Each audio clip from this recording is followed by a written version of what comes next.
Okay, chess players, welcome to Divine Chess. I have a juicy and tasty morsel of chess playing for you today. I'm playing on Gameknot again, 3-minute time control, against a player named Arkimedes, named after the famous Greek dude who does some mathematical stuff. Um, this was a good game. I enjoyed it, and I'd like to take you through it. I played some good games with him before. He's rating it at 1936 ELO, which is pretty high, and leads me to expect a good game, usually. So we've played some good ones. All right. So,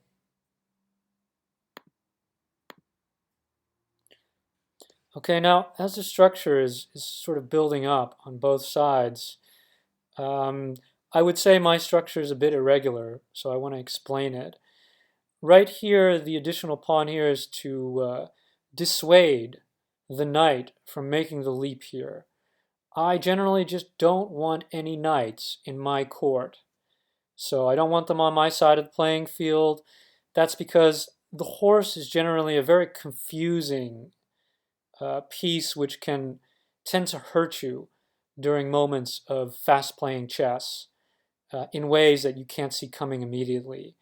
It's the only piece that just isn't as easy to accommodate to your peripherals as the other pieces are. So he could have actually even moved the knight over here, which would have been vaguely annoying, but he didn't. Instead, he sets his sight on this pawn over here, which seems to be well defended until he moves his own pawn forward. Now, clearly, he's planning to strike here, and he wants to sort of short circuit any kind of coherent framework that I have going here. So I decide to strike him back because eventually what he's planning to do is he wants to get his bishop here for the check. He sees the chink in my armor, and he's fixated on that. Now, what he's doing here is actually kind of diabolical. By not striking immediately with the bishop and being struck with the horse or the bishop, he's hoping I won't strike his, or he's putting his horse out there, hoping that I won't strike it, because if I don't, he can strike my horse and he'll check me, meaning I'll have to strike back with a horse or with a queen, but it will still open up this chink in my armor right here. So basically, he's hoping that I won't strike him. And what I'm hoping is that he'll just go ahead and do whatever he wants, because I know that even if he checks me, I'm going to move my king over here. And sometimes by just allowing your opponent to think that they're going to damage you that way is actually an advantage. He does something totally different. He decides to lock my horse.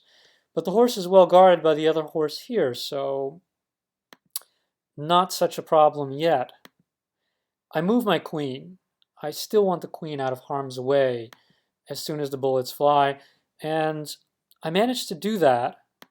And instead of striking back with my horse, I decide to strike with my pawn, because I want him to move his bishop out of the way of this line right here, which is my critical bullseye checkmate connection line.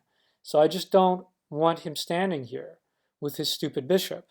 So he moves accordingly, and I immediately shift my tower to the line over there.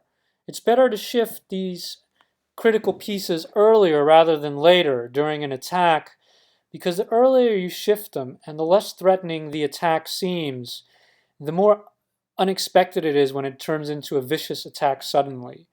So by doing this, I'm being obvious about what I'm going to do long before I'm doing it, so that hopefully later my opponent will forget, which is always good when you're playing fast, deceiving chess. Also, there was the element of the horse here. Let me step that back. That's actually important. If at this point I strike the horse with my bishop, of course his pawn here will be pinned, which will mean the loss of a piece and a very nasty threat immediately to the king. So he has to do this next move, where he tries to get the bishop out of the way, and I counteract. I push him away. He moves him forward to pin my horse. It's a good move.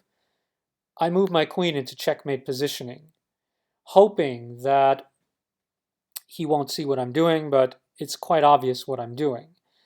And that's okay. Also, I'm noticing on the sideline, just as a side note, this pawn has become a checkmate potential risk as this is all happening, because he's got his queen lined up here.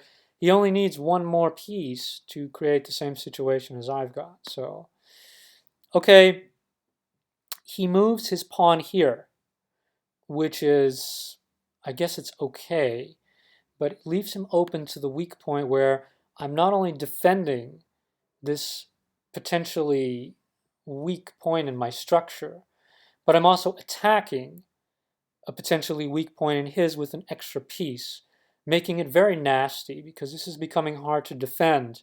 He can't gang up with his bishop over here because then I'll strike it and the pawn will still be pinned and won't be able to move. Can only go forward as of now. So it's getting. He's moving his king over there, but that's not going to save him. Or actually, let me take a good look at what happened here. Okay, so I sort of understand what I did here, but kind of it's a mistake. I could have struck here and come on in for the check here, and he would have had to move back to the last point here, and that would have been precarious. So that was a possibility as well. I opted to do this instead, to give myself the benefit of not wasting a precious bishop. And I guess there was not the finality of being able to finish him off here, which worried me. So I had seen it, but chose not to. Okay, he immediately covers with his rook, which is a good coverage because it eliminates the possibility of my queen attacking here. So it's kind of like sort of his bitch shield to get rid of the queen. And at the same time, it doesn't stop me from attacking the pawn anyway, and then attacking with my bishop anyway, which is driving the king into the far corner and leaves me still protecting my bishop rather strongly. So I do move my queen back because I don't want my bishop to be pinned down here. And by moving my queen back here, I've also opened up a small line to this very nasty pawn right here, which could be a checkmate position, were it not for his bishop guarding it here. But that can change. He can make a mistake or lose track of his bishop, and that would end the game right there. So that's always a good position. Strangely, he strikes my horse there. I don't know why he did that exactly.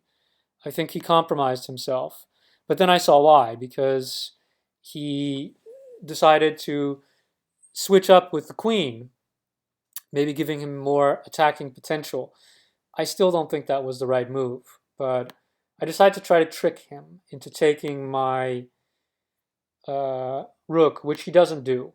So if he had taken it, I could have immediately attacked his queen with the bishop, and I would have created a straight line to the checkmate pawn over here, which would have ended it. Okay, he didn't fall for it, and instead, he now struck my bishop over here, which is rather annoying. But now I do the switcheroo on the tower, I move it over here, and now I have two pieces lined up with this critical piece over here, plus a queen under direct attack from a vicious bishop over here. And there's the additional closer of the extra tower over here.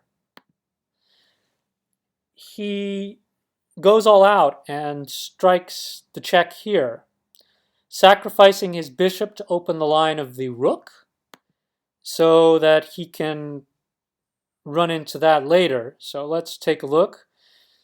I jump forward and take his bishop. He checks me. I think another legitimate move might have been to get the rook here involved, but that's not what he decides to do. I move out of the way. Now he strikes my tower there, and I strike back. But moving it back, another totally legit move would have been to strike the pawn right here, right away. It probably would have had him throw his horse back over here, and then I could have taken the bishop and it would have put me on 2 lines. But it also would have added more defensive capability for him. So this may actually be the correct move, which I did here. And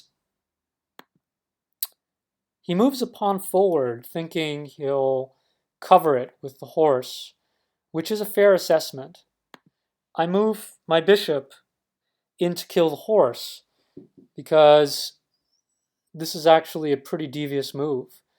My next move would be to check him, and it leaves the pawn with absolutely no protection once he's checked. So Archimedes comes forward and threatens my bishop, and it looks like my bishop is pinned because my queen is behind him, but he's forgotten the check, which would be involved in the horse. So I check him. He's ahead on time by this point, but this is actually one of those mind-boggling moves where it's very, very hard to get your head around what the best move is. So he almost loses all his time here until he finally decides to take the bishop, surrendering the protection of the pawn here. And that is all she wrote. I must say that Archimedes was not very sportsmanlike during this particular match, because there were still 30 seconds left. He could have quit, and he didn't. Instead, he made me wait 30 seconds to claim my victory. But that's okay. It was a very good game with a lot of strategy. I would be disappointed too if I'd lost this.